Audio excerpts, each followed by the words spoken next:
दलित आरक्षण को लेकर एक बार पुनः केंद्र सरकार की मंशा पर सवाल उठने लगे हैं और इस बार सवाल उठा है भारत के मुख्य न्यायाधीश के एक बयान से।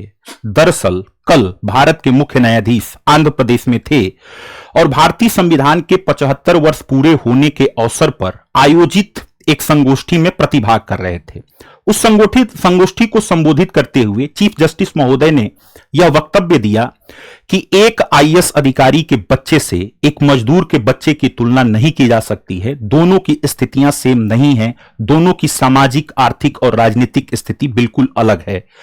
और इस बात को ध्यान में रखते हुए सरकार को जो दलित आरक्षण है यानी एससी एसटी का जो रिजर्वेशन है उसमें भी क्रीमी लेयर के सिद्धांत को लागू करना चाहिए, अर्थात जो अमीर वर्ग है उस अमीर वर्ग को इससे बाहर कर देना चाहिए।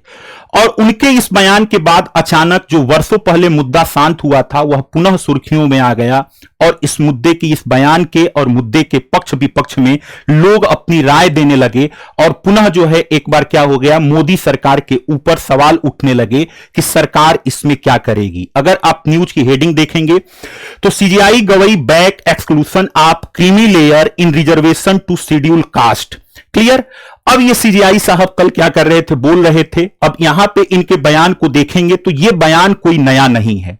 आपको अगर पीछे का एक केस याद हो जिसमें 7 जजों की खंडपीठ थी और वो केस था पंजाब राज्य व अन्य वर्सेज देवेंद्र सिंह और अन्य के वाद में जो 2024 में डिसाइड हुआ था उस वाद की सुनवाई करते हुए 7 जजों की खंडपीठ ने 6 संबंधे 1 के बहुमत से यह निर्णय दिया था कि जिस तरीके से ओबीसी में क्रीमी लेयर की अवधारणा लागू है उसी तरीके से एससी एसटी के रिजर्वेशन में भी क्रीमी लेयर की अवधारणा को लागू करना चाहिए और जिन लोगों को आरक्षण का लाभ मिल चुका है, जो लोग संपन्न हो चुके हैं, उनको आरक्षण का लाभ नहीं मिलना चाहिए, यह बात कही गई थी। अगर आप और पीछे चलोगे तो वर्ष 2006 के दौरान जो एम नागराजन का केस था या जो जर्नैल सिंह का केस था, इन सभी वादों में सुप्रीम कोर्ट सरकार से यह मांग करती रही है कि आप क्या कीजिए, आप एससी एसटी से क्रीमी लेयर को बाहर कीजिए।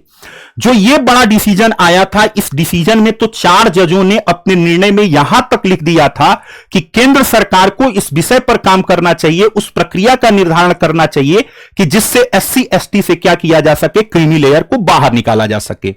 लेकिन जैसा कि आपको पता है कि भारत में आरक्षण एक क्या है, जलता हुआ आग है और आरक्षण के मुद्दे को कोई भी राजनीतिक दल छूना नहीं चाहता है, यहां तक कि चिमटे से भी। कारण क्या है, अगर आप आरक्षण के समर्थन में कुछ करते हैं तो आपका एक वोट बैंक आपसे कट जाता है।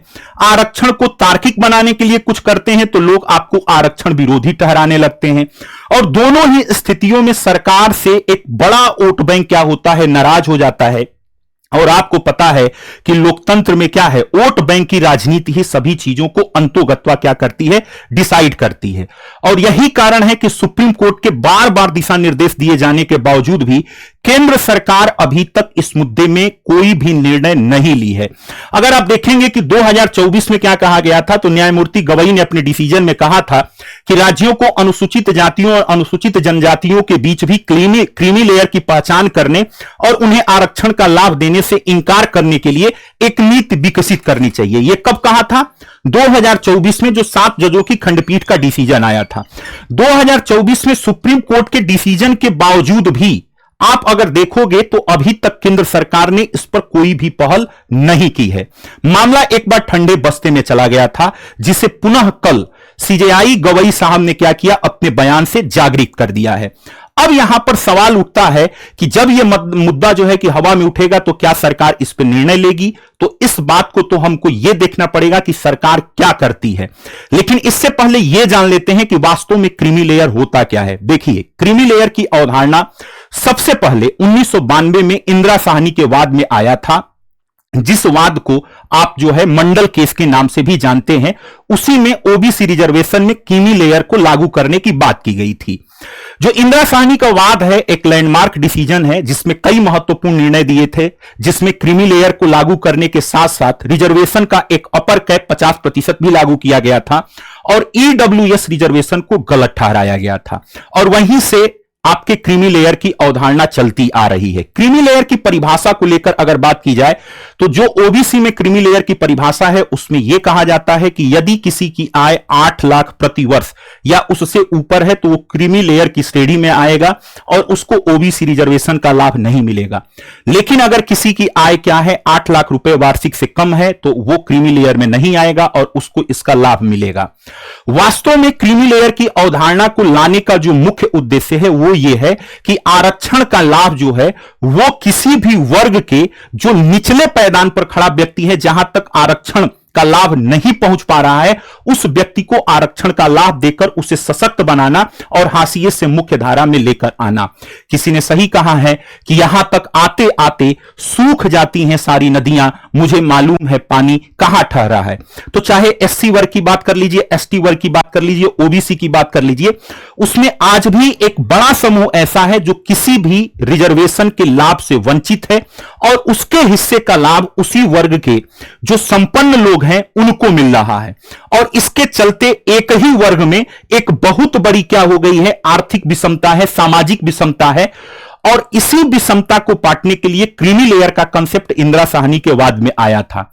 अब उसी क्रीमी लेयर के कंसेप्ट को माननीय सर्वोच्च न्यायालय बार बार केंद्र सरकार से कह रही है कि आप इसको एससी एसटी में भी लागू कीजिए, लेकिन वोट की राजनीति है कि मानती ही नहीं और सरकार इस पर कोई भी डिसीजन नहीं ले रही है।